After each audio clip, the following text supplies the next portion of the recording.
339012.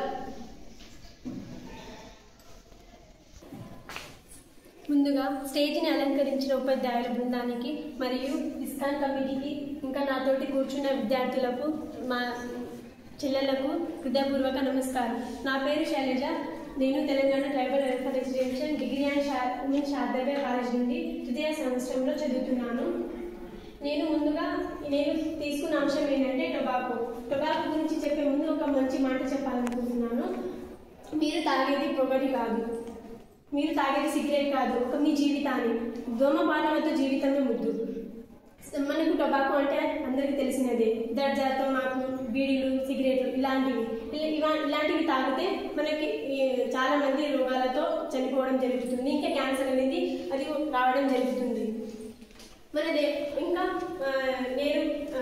నేడు ప్రజలకు మొదటిగా మనం అసలు ఈ ప్రపంచ దినోత్సవం క్యాన్సర్ దినోత్సవం ఎందుకు జరుపుకుంటామంటే ప్రజలకు దాని మీద అవగాహన చేయడానికి ఫిబ్రవరి 4న ఈ క్యాన్సర్ డేని మనం జరుపుకుంటాము. ఇంకా మన ఈ పొగకు ఉత్పత్తిగా వినియోగదారులు ఎక్కువగా ఎక్కడ ఉందంటే చైనాలో అగ్రస్థానం ఉంది. అసలు సుమారుగా 30% చైనాలోనే ఉత్పత్తి వినియోగదారులు ఉన్నారు. ఇంకా ఆ తర్వాత 25% ఇండియాలో ఉంది. ఈ పొగల వల్ల చాలా మంది అనేది క్యాన్సర్ వల్ల చనిపోవడం జరుగుతుంది. క్యాన్సర్ వల్లనే ప్రపంచంలో రోజు రోజుకి క్యాన్సర్ అనేది పెరిగిపోతుంది. ఈ భయంకరమైన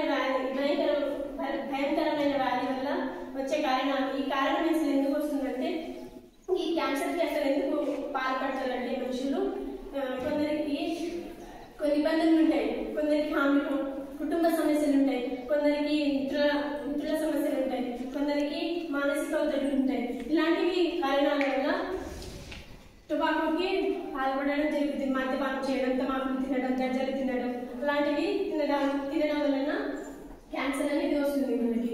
అసలు క్యాన్సర్ అవి తినడం వల్ల ఏ క్యాన్సర్ వస్తుందంటే నోటి క్యాన్సర్, ఊపిరితిత్తుల క్యాన్సర్, గొంతు క్యాన్సర్ ఇలాంటి క్యాన్సర్లు వస్తుంటాయి. అసలు గొంతు క్యాన్సర్ ఎట్లా వస్తుందంటే మనం తమాకు తినడం వల్ల, తమాకు ఇంకా దర్జలు రోజు తింటుంటాం, అవి తినడం వల్ల ఇక్కడ అనేది మొత్తం పాడైపోతుంది. దాని వలన ఆ నోటి క్యాన్సర్ అనేది వస్తుంది.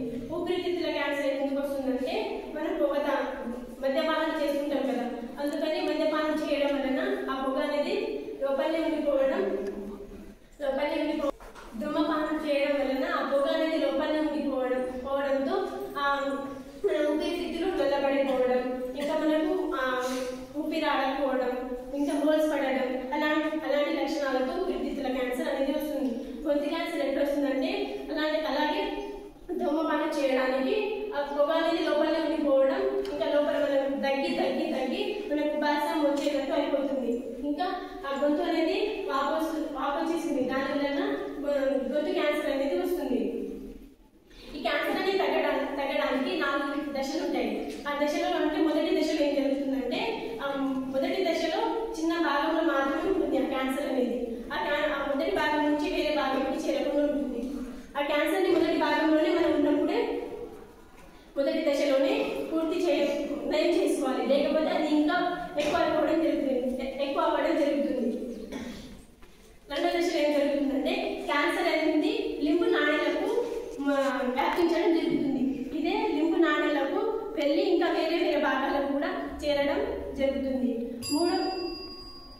నాలుగో దశలో ఏం జరుగుతుందంటే నాలుగో దశలో మొత్తం మనం నయం చేసుకొని మన లక్ష్యాన్ని మనం చేరుకొని క్యాన్సర్ అనేది తగ్గించుకోవడానికి, మనం క్యూర్ చేసుకోవడానికి క్యాన్సర్ అనేది చూపించుకోవాలి. ఇంకా కొన్ని చికిత్సలు తీసుకోవాలి. ఆ చికిత్సలు తీసుకొని ఇంకా మన క్యాన్సర్ తగ్గలేదా మన ప్రపంచంలో ఉన్న చిన్న ఇంకా పెద్ద కేంద్రాలు ఉన్నాయి. అవి ఏమో టాటా మెమోరియల్ హాస్పిటల్ ఏమో ముంబైలో ఉంది, ఇంకా AIISM న్యూఢిల్లీలో ఉంది, ఇంకా అపోలో హాస్పిటల్ హైదరాబాద్. ఇలాంటివి పెద్ద హాస్పిటల్లో చూపించుకుంటే ఆ క్యాన్సర్ అనేది అవి పెద్ద కేంద్రాలు కాబట్టి అలాంటి హాస్పిటల్లో చూపించుకుంటే క్యాన్సర్ అనేది కొంచెం నయమవుతుంది. సో నాకు ఇంత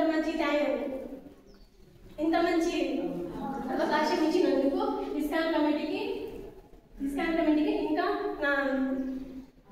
మా ఉపాధ్యాయుల బృందానికి నాతో ముందర కూర్చున్న నా స్నేహితులకి, నా సిస్టర్